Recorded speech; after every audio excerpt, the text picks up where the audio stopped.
México enfrenta quizá uno de sus mayores desafíos en seguridad.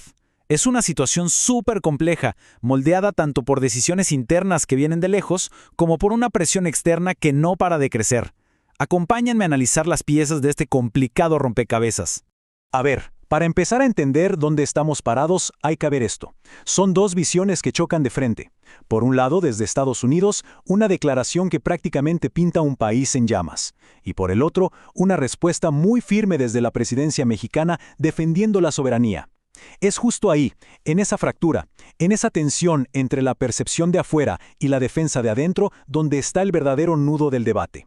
Bueno, para desglosar esta realidad tan compleja, vamos a explorar 5 puntos clave. Primero, un repaso a la historia de esta lucha. Luego, vamos a analizar si de verdad hay un cambio de rumbo. Después, veremos la enorme presión que viene del norte. Entenderemos el poder económico del crimen y al final veremos qué caminos se abren para México.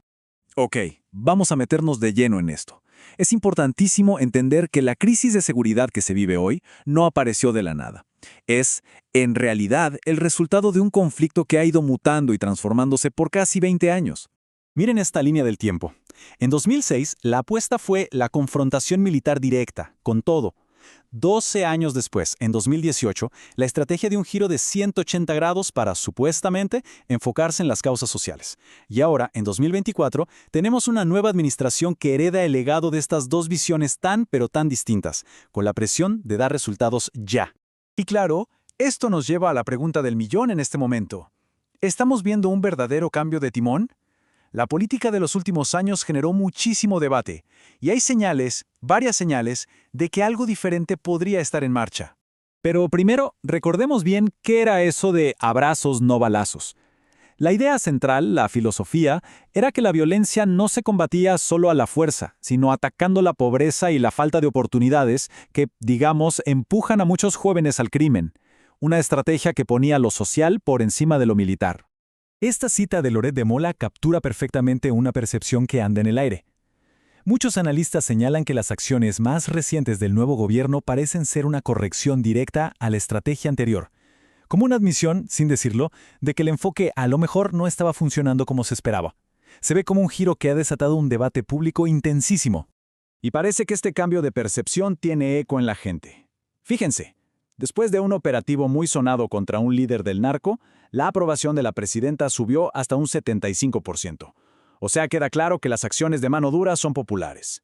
Pero ojo con la otra barra, que nos pone los pies en la tierra. Casi la mitad de la población, casi la mitad, sigue viendo la inseguridad como el problema número 1 del país. Ahora, hagamos un giro, porque la seguridad en México es imposible de entender sin mirar hacia el norte. La presión de Estados Unidos es una constante, pero últimamente ha ido creciendo y creciendo. Un ejemplo clarísimo de esto es la iniciativa Escudo de las Américas. Imaginen una especie de OTAN, pero a la latina. Una gran alianza continental convocada por Estados Unidos con un solo objetivo en mente: destruir a los cárteles del narcotráfico. Pero aquí viene el dato que lo cambia todo. 3 de los países más grandes y, pues, más afectados por el narcotráfico en la región, México, Brasil y Colombia, quedaron fuera de la cumbre. Esto no es un simple olvido diplomático, para nada. Es una señal potentísima de las diferencias de opinión y de la tensión que hay. Y la retórica en esa cumbre, bueno, llegó a niveles de película de acción. El propio Trump soltó la idea de usar misiles para ataques de precisión contra los líderes de los cárteles. Más allá de si es posible o no, esto nos muestra una postura de fuerza que, por supuesto, pone a México en una posición súper delicada. Claro, la perspectiva desde México siempre pone sobre la mesa lo que vemos aquí, que el problema no empieza en la selva o en el desierto, sino en el gigantesco mercado que lo financia todo. La demanda de drogas en Estados Unidos es el verdadero motor económico que mantiene vivos a los cárteles. Es la otra cara de la moneda que a menudo se prefiere no ver. Y la presión no se queda solo en palabras, ¿eh? Hay reportes de que la presidenta ha sido advertida directamente. La DEA tiene en la mira a funcionarios y políticos mexicanos por sus supuestos nexos con el crimen. Y esto ya eleva la tensión de ser un pleito diplomático a una posible crisis judicial y política de gran escala. Para entender la verdadera magnitud de este reto, tenemos que dejar de verlo solo como un problema de balazos. El crimen organizado es, antes que nada, un monstruo económico que se ha metido hasta la médula en la vida del país. Entonces, la pregunta es inevitable. ¿Cuál es el alcance real de este poder económico? El impacto es tan grande que transforma comunidades enteras y borra por completo la línea entre lo que es legal y lo que es ilegal. Es que el impacto es tremendo. El narco no solo opera al margen, sino que distorsiona toda la economía. Se mete en negocios legales para lavar su dinero, hace que pueblos enteros dependan de ellos porque son la única fuente de trabajo, y por supuesto impone esa extorsión generalizada que todos conocemos como cobro de piso, que es básicamente un impuesto ilegal para miles y miles de negocios. Y en el debate público hay una perspectiva, como la de este comentario de Reddit, que dice que los programas sociales son una herramienta clave. La lógica es bastante simple. Si el Estado da un ingreso básico, por pequeño que sea, ese dinero se mueve en la economía local y hace que la gente no tenga que buscar opciones ilegales para sobrevivir. Pero la visión contraria tiene igual o más fuerza. Para muchos, como este otro usuario, la estrategia de abrazos fue como rendirse y solo sirvió para empoderar a los criminales. Y ojo con esto que es crucial. La gente percibe que la corrupción y la complicidad con el crimen no es cosa de un solo partido, sino algo que ha contaminado todo el sistema político por años.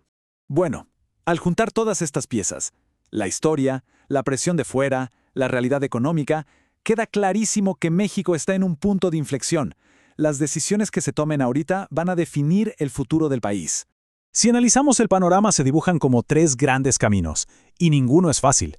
El primero, colaborar más con Estados Unidos, básicamente cediendo a la presión. El segundo, regresar a una guerra frontal, una versión 2.0 de la estrategia de 2006. O tercero, apostarle todo al desarrollo económico y social, para, digamos, secar el mar en el que nadan los criminales, quitándole su base de reclutamiento. Cada opción, por supuesto, tiene riesgos enormes y posibles beneficios. Y así cerramos este análisis, con una pregunta que resume la inmensidad de este desafío. Con un enemigo que tiene tentáculos económicos, políticos, y con una presión que viene de un mercado insaciable al otro lado de la frontera, la verdadera pregunta es si esta es una guerra que una sola nación, por sí misma, puede librar y ganar.